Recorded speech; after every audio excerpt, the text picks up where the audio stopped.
जय श्री राधे कृष्ण साथियों, मेरे प्यारे भक्तों, आज फिर उपस्थित हुआ हूँ एक बहुत ही ज्ञानवर्धक और नई वीडियो के साथ। आशा करता हूँ कि ये वीडियो आपको बहुत पसंद आएगी। मुझे पूर्ण विश्वास है कि इस वीडियो को आप पूरी और अंत तक सुनोगे या देखोगे तो आपके जीवन में सकारात्मकता के साथ साथ बहुत बड़ा बदलाव होगा।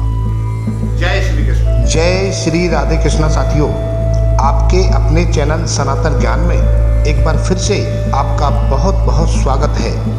भगवान श्री कृष्ण और राधा रानी की कृपा आप पर और आपके पूरे परिवार पर सदा बनी रहे। साथियों, एक बार फिर से उपस्थित हूँ एक बहुत ही ज्ञानवर्धक और नई वीडियो के साथ।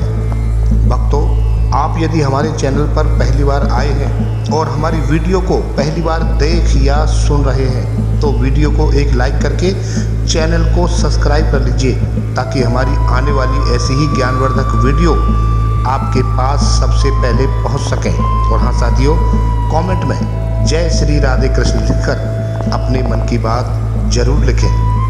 भक्तों, ज़्यादा देरी न करते हुए हम आपको बताते हैं कि वो धनुर्धर अर्जुन भगवान श्री कृष्ण से कहने लगे, हे केशव, आप मनुष्य की सहायता कब करते हो, अर्थात प्राणी मात्र का उद्धार कब करते हो। हे प्रभु, तुमने तो इस माया में सृष्टि की रचना करके और दूसरी ओर मनुष्य को चंचल मन प्रदान करके दोनों को एक दूसरे में उलझा दिया है।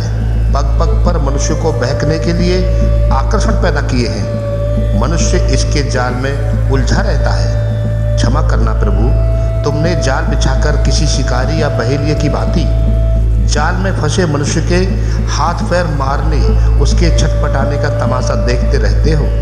अर्जुन की ये बात सुनकर भगवान श्री कृष्ण मुस्कुराए और बोले, नहीं अर्जुन, मैं तमाशा नहीं देखता बल्कि अपनी माया की लीला देखता हूँ। अर्जुन बोले, प्रभु, आप केवल निहारते ही रहते हो ना, सहायता तो नहीं करते। जो बेचारा प्राणी इधर उधर भटक रहा है, रास्ता भटक गया है, तुम्हारे मन में उस बेचारे मनुष्य की सहायता करने का विचार कभी नहीं आता कि आगे बढ़कर उसका हाथ थाम लूं, उसे सच्चा रास्ता दिखाऊं। अर्जुन की ये बात सुनकर भगवान श्री कृष्ण बोले, हे पार्थ, मेरे मन में ऐसा विचार बिल्कुल आता है और मैं मनुष्य की सहायता भी करता हूँ। अर्जुन बोले, परंतु कब करते हो मनुष्य की सहायता? मैं तो देख रहा हूँ कि तुमने कर्म का विधान बना दिया है, जन्म मरण का चक्र चला दिया है और इस चक्रव्यूह में मनुष्य को फंसा दिया है। ये तो कोई सहायता नहीं हुई प्रभु। श्री कृष्ण बोले, नहीं अर्जुन, मैं सहायता अवश्य करता हूँ। अपने भक्तों को मैं कभी बेसहारा नहीं छोड़ता, परंतु मनुष्य मेरी ओर देखे, सहायता के लिए मेरी ओर बढ़े, तभी मैं उसकी सहायता करूंगा। परंतु मेरी ओर बढ़ने की वजह अपने अहंकार में डूबा रहता है, अपने बाहुबल के घमंड में पड़ा रहता है। वो इस भ्रम में पड़ा रहता है कि संसार में उससे बढ़कर कोई नहीं है। वो तो केवल अपनी बुद्धि और अपने बल पर ही भरोसा करता है। अपने बाहुबल पर उसे अपने परमात्मा से भी अधिक विश्वास होता है। भगवान श्री कृष्ण की बात सुनकर अर्जुन बोले, हे केशव, अपने रास्ते से भटके हुए मनुष्य की सहायता के लिए आखिर तुम उससे क्या चाहते हो? क्या तुम्हें सोने चांदी के चढ़ावे चाहिए? क्या तुम अपने भक्तों से स्वादिष्ट पकवान चाहते हो? अर्जुन की ये बात सुनकर भगवान श्री कृष्ण मुस्कुराते हुए बोले, हे अर्जुन, मैं अपने भक्तों से एक श्रद्धा के अतिरिक्त कुछ नहीं चाहता, कुछ नहीं मांगता।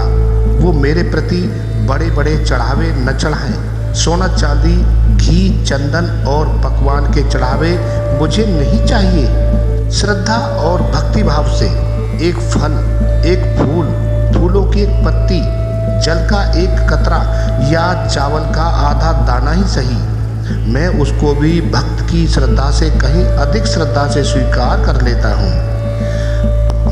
पत्रम पुष्पम फलम दोयम, यो मे भक्ति या प्रेक्षति तद अहम, भक्ति उपहितम अस्नामि प्रेतात्मन है। और इतना भी ना हो सके तो श्रद्धा या भक्ति का एक आंसू ही सही, मैं उसे भी स्वीकार कर लेता हूँ। श्रद्धा में डूबे उस एक आंसू से मेरा सारा अस्तित्व सराबोर हो जाता है। भक्ति अथवा पश्चाताप का ये एक आंसू चाहे लाखों पाप करने के बाद अंतिम क्षण में ही क्यों ना बहाया गया हो, मैं उस अनुपम भेंट को भी स्वीकार कर लेता हूँ और मनुष्य के सारे पापों को उस आंसू से धोकर उसे नवजात शिशु की तरह निष्पाप कर देता हूँ, उसका कल्याण कर देता हूँ, उसे मुक्ति देता हूँ। इतना सुनकर अर्जुन बोले, हे केशव, एक फल, एक फूल या पत्ती को अर्पण करने पर ही मुक्ति दे देते हो, तो फिर कर्म विकर्म, पाप पुण्य, धर्म विधान सब यूं ही रह जाते हैं। अर्जुन की ये बात सुनकर भगवान श्री कृष्ण कहने लगे, हे अर्जुन, ये धर्म, ये विधान और उसके सारे सिद्धांत तो चंद्रमा और अनगिनत तारों की भांति हैं, जो अधर्म और अज्ञान के अंधकार में झिलमिलाते रहते हैं, परंतु जब भक्ति का सूर्य उदय होता है तो ये सब के सब छुप जाते हैं। अर्जुन बोले, अर्थात प्रभु भक्ति का स्थान इतना ऊंचा है कि धर्म भी उसके आगे तुच्छ हो जाता है।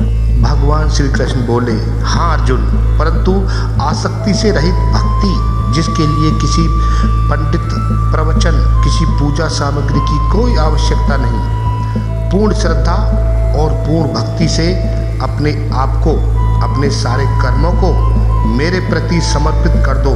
बस मैं अपने ऐसे भक्त को सब कुछ भुलाकर भी मुक्ति दे देता हूँ। हे अर्जुन, भक्ति का स्थान इतना ऊंचा है कि सच्चे भक्तों की मैं स्वयं भक्ति करता हूँ। अर्जुन बोले, ये क्या कह रहे हो मधुसूदन?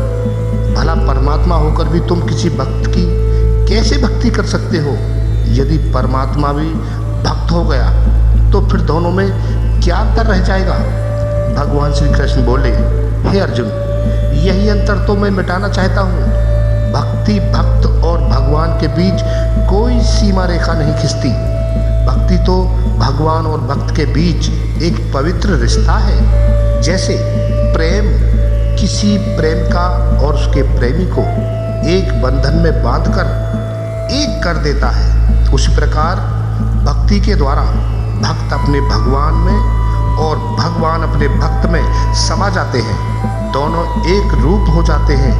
भगवान श्री कृष्ण की बात सुनकर अर्जुन बोले, हे मधुसूदन, ये कहना तो बहुत आसान है कि तुम मन पर काबू पालो और मन के स्वामी बन जाओ, परंतु यही तो सबसे दुष्कर कार्य है। हे केशव, मन तो वायु की तरह चंचल है। जिस प्रकार बहती हुई हवा पर काबू पाना असंभव है, उसी प्रकार इस चंचल मन को अपने आदि करना अति दुष्कर कार्य है। अर्जुन की ये बात सुनकर भगवान श्री कृष्ण फिर मुस्कुराने लगे और बोले, हे अर्जुन, तुम्हारा कहना सत्य है कि मन अति चंचल है, उसे अपने वश में करना बहुत मुश्किल है। हे पार्थ, मुश्किल अवश्य है लेकिन असंभव नहीं है। इतनी बात सुनकर अर्जुन बोले, हे केशव, मन को वश में करने का कोई तरीका या कोई साधन भी है? भगवान कृष्ण बोले, अवश्य। हे पार्थ, मन को वश में करने के लिए उस पर दो तलवारों से प्रहार करना पड़ता है। एक तलवार अभ्यास की है और दूसरी तलवार है वैराग्य की। अभ्यास और वैराग्य, देखो अर्जुन, अभ्यास का अर्थ है निरंतर अभ्यास। मन को एक काम पर लगा दो, वो वहाँ से भागेगा, उसे पकड़ कर लाओ, फिर भागेगा, उसे फिर पकड़ो। ऐसा बार बार करना पड़ता है। जैसे घोड़े का नवजात शिशु एक क्षण के लिए भी स्थिर नहीं रहता, हर क्षण इधर उधर उछलता रहता है, इसी प्रकार मन भी हर क्षण इधर उधर भटकता रहता है। एक चंचल घोड़े की तरह मन भी चंचल होता है और ऐसे चंचल मन को काबू में करना उतना ही कठिन है जैसे किसी मुंहजोर घोड़े को काबू करना।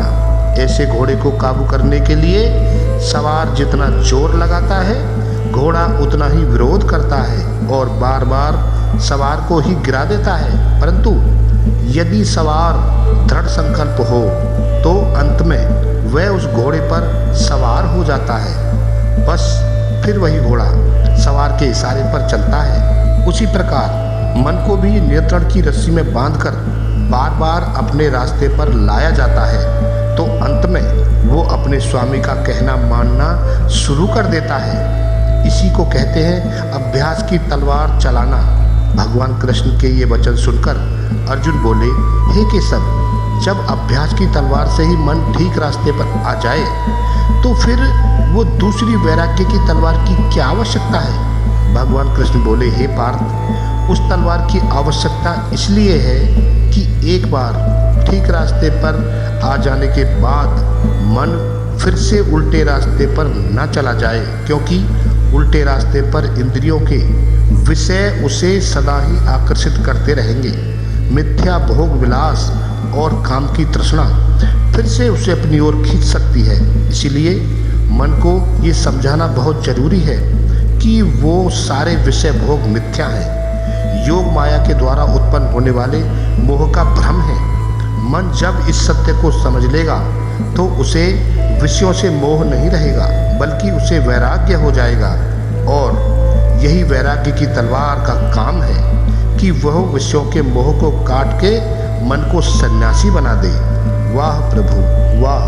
मेरे प्यारे भक्तों, वीडियो पसंद आई हो तो वीडियो को लाइक जरूर करें और ऐसी ही आध्यात्मिक और ज्ञानवर्धक जानकारी से जुड़े रहने के लिए हमारे चैनल को सब्सक्राइब जरूर करें। जय श्री कृष्ण।